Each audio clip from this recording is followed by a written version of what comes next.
We all know that men are physically stronger than women.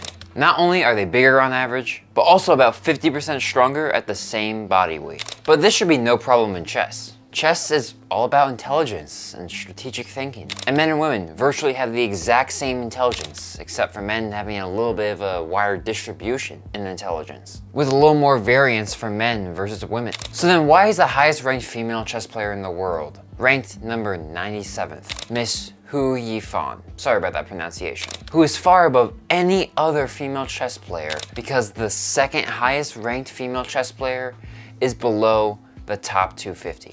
And of course, there has never been a female world chess champion. So then why is this? Well, there's some safe answers that'll make all of you leave the video thinking, alright, that was decent. And then there'll be some NSFW answers, which, let's say, will be fun. For you, not me. But first, we have to look into the safe answers. It's no secret that chess can be treated as a boys' club. And when only 10 to 15% of chess players worldwide are female, it could be an intimidating environment for a woman trying to get into chess, knowing that 9 out of the 10 people she'll meet are men. Most people don't like spending a large part of their life predominantly around the opposite sex. And since there are 1/10 as many female chess players as there are male chess players, that gives women 1/10 the amount of possible players that could be highly ranked. The biggest reason given for this disparity is the fact that boys are said to get more encouragement to play the game from both society and family. And across history, we definitely know that's the case. And even in the present day, we all know that that's at least somewhat true.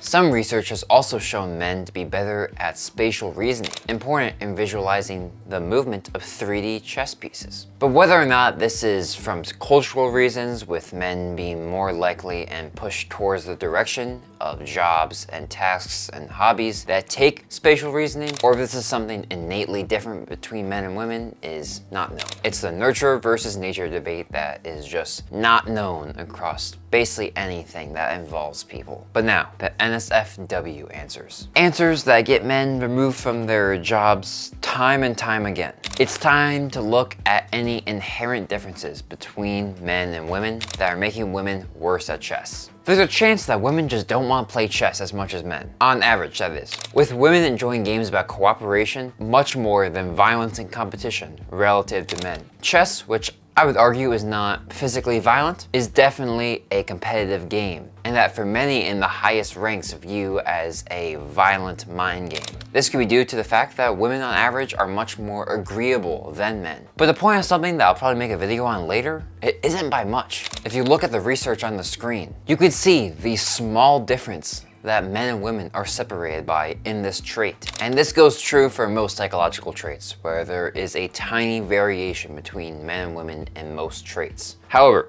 this brings me into the most important part of the video, which will probably give us the best answer to the question at hand. And that is the variance at the extremes. The idea is that the small differences in the average lead to large differences at the extremes. This can be seen in the graph on the screen, where this is looking at the rating differences between men and women as you go higher up the rankings. The difference grows more and more as you go closer to the extreme. And it doesn't grow when you go to the left because this is only looking at the highest ranked people. And this goes to one of the important facts about intelligence, where men and women has the exact same average intelligence. But men have a larger variance in intelligence, which means that there are more male geniuses and more male idiots. Obviously, high-level chess players are going to be on the genius extreme. And there's many places where we actually see this extreme difference between the sexes due to small differences in the averages. The biggest one that everyone talks about is how nearly the entire prison population is male. And if you look into the reasons that women are in prison, a large amount of them is from helping a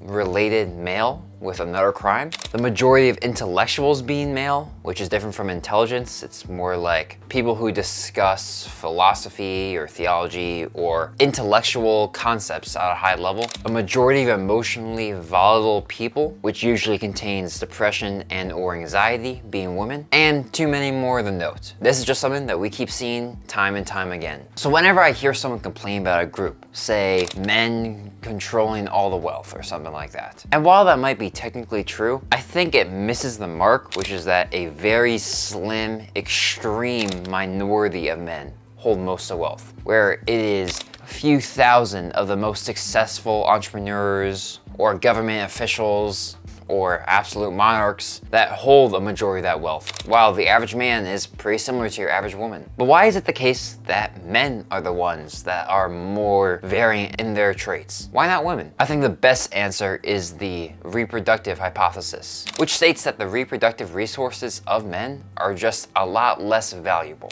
It's theoretically possible for one man to impregnate 1,000 women, but one woman can't have 1,000 kids in the same span. And so it's much more tempting to experiment with a man's trait, because in most pre-modern societies, if you were a high-level man, you could have hundreds of women. Well, if you were an average man or below average man, you could have nothing. This is even true in some present societies. And even today, an average man gets singled off of one woman when you have the richest, most powerful men that could impregnate many different women. And this can't be the same for a woman, because every woman is basically guaranteed to reproduce unless she has terrible deformities or has fertility problems. And so a high-level woman isn't going to have the same number of benefits as a high-value man, because perhaps her children have a higher chance of surviving, but it's not like she's gonna have more children. So then what is it? What causes women to be worse at chess? Well, all of it, if we're being intellectually honest. Most problems aren't black or white, and they have complex answers that people just don't want to deal with, because complexity takes thinking and nuance. Women from a young age are less likely to be encouraged to play chess than men. And when they do play, they are inside of a predominantly male group that may be a turnoff to many females. But women are also less likely to be extremely competitive,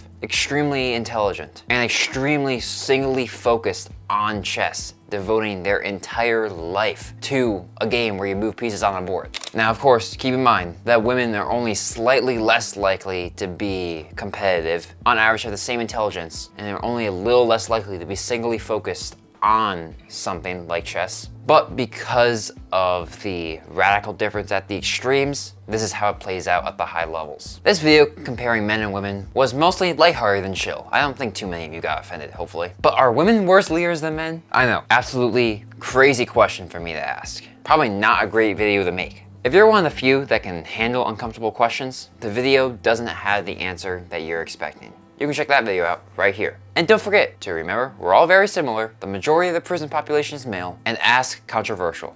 I'll catch you over in this video right here.